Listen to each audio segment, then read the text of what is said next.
Let's talk about SBB stock and do a deep dive into this company. The property sector in Sweden is hurting just like the property sectors around the globe right now. And in my opinion, there's opportunity to make a ton of money from real estate companies that are being traded at a much lower price than what they're actually worth. But how do you know which companies are bad and which companies are good?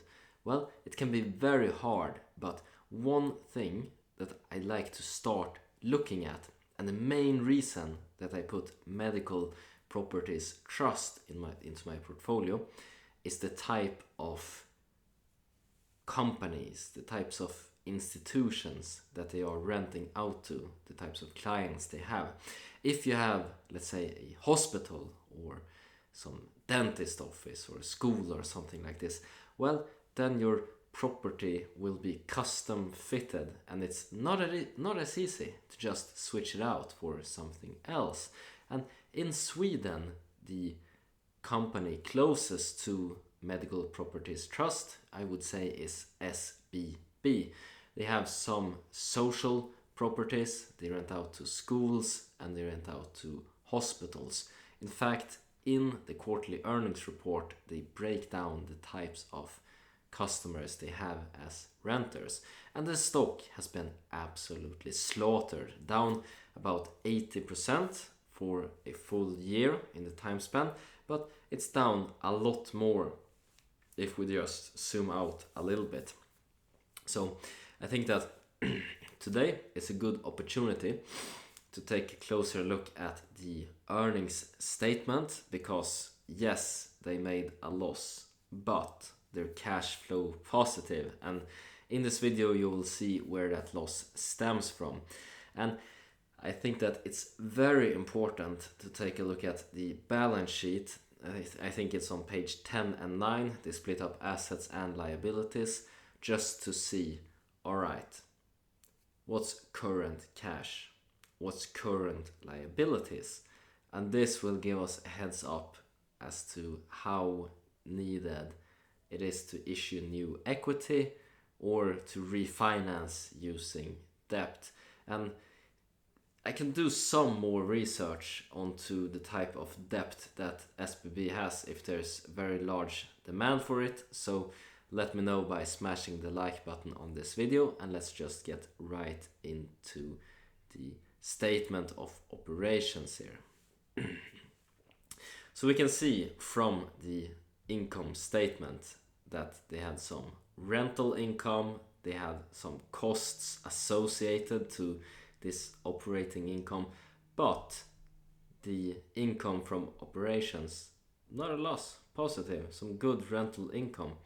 And we will just go straight down to the criminal here in the drama that made the results in terms of just straight up income earnings negative. That's changes in value for property. Big post, big loss. They just wrote down the value of the properties here on the balance sheet, and this is reflected in the consolidated income statement. So this is not a cash flow loss. The company is indeed having cash flow, bringing in money. However, this can be done for tax reasons. So we see here tax for the year and then deferred tax, a positive statement. So a net positive here in terms of the tax implications. So we see profit before tax negative, and then we add back some tax gains, and then the profit for the period will be less negative. So this is a common accounting trick, and this is something that's appropriate to utilize in this situation, in my opinion, due to the fact that commercial properties has indeed decreased a lot in value. They have taken a larger hit than just normal properties that people buy and live in. The commercial landscape is the hardest hit. I don't know how it is in Sweden because I don't live there anymore, but I would be curious to know in the comment section if you walk around in major cities such as Stockholm or Gothenburg, do you see a lot of signs that says for rent or to let? I know that in Dublin for sure there's a lot of signs for commercial properties that the owner is trying to rent out but they're unable to do so. So as I said in the beginning of the video, property markets everywhere are hurting. Alright, let's jump down to page 9 here to see the... No, let's jump down to page 10 to see the assets here. Goodwill, not a real item, intangible. Let's just jump down to the meat of the balance sheet here. So cash and cash equivalents.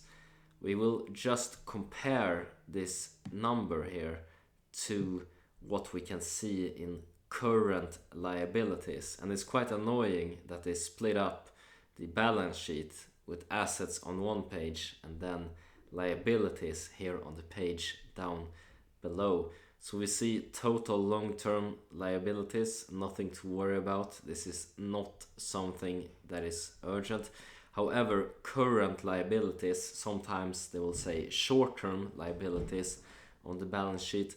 This is something that's much more urgent, and we see here total current liabilities is 4 times the amount of cash on hand, roughly. This tells me that the company should save their cash, preserve it. Let's not do a dividend. Let's focus on the current liabilities. We see that they have a bond loan coming up that's larger than the amount of cash in hand. We also see that they have some assets that they listed as more liquid since they were out for sale, but a property is a property and it's quite an illiquid asset. And we see liabilities to credit institutions coming up as well. Some commercial papers together, these are larger than cash on hand. Yeah, they're gonna need to issue more shares or refinance their debt somehow. But in my opinion, I don't think that institutions or bondholders have any interest in taking over properties in any way or trying to demand some sort of liquidation. In this case, managing properties is really annoying. You have the tenants and you have a lot of expertise in SBB. They have years of experience, and I think it's easier and less headache for bondholders, if I put myself in their shoes, to just refinance the bonds or the commercial papers or the liabilities, but at a higher interest rate. And this will indeed hurt profitability in the short term for SBB. Why wouldn't bondholders press an advantage at the stressed company? It's, shark eat shark out there. So I think that this could indeed hurt profitability short term, and we see some weakness in the balance sheet. So just looking at this, I think it's very likely that we will see an issuance of new shares, and there's potential for a little bull run in this stock if they manage to refinance some of this short-term debt. And please, please, please preserve cash. Don't do dividend.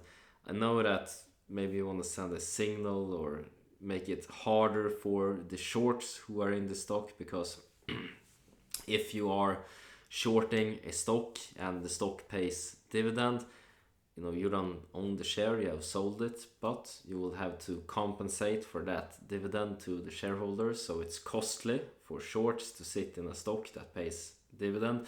Maybe that's the strategy behind it, if I am to speculate. However, in this case, just let the shorts do their thing. Just let them try to push the price down and preserve cash for a stronger long-term position. And in the end, as the company continues to be profitable and as debt will be most likely refinanced, well, then they're gonna get squeezed. Maybe they get a profit, maybe not. Who really cares? But in this case, preserve cash, don't do a dividend. That's my opinion. And quite an interesting company, quite the potential to make some good gains. I think the whole property sector in Sweden has potential to be a good investment right now, since it's a sector in distress, it's a sector under the operations table, so to say.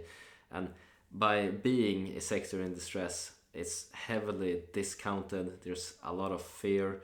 I know that I put my money into a American property company instead.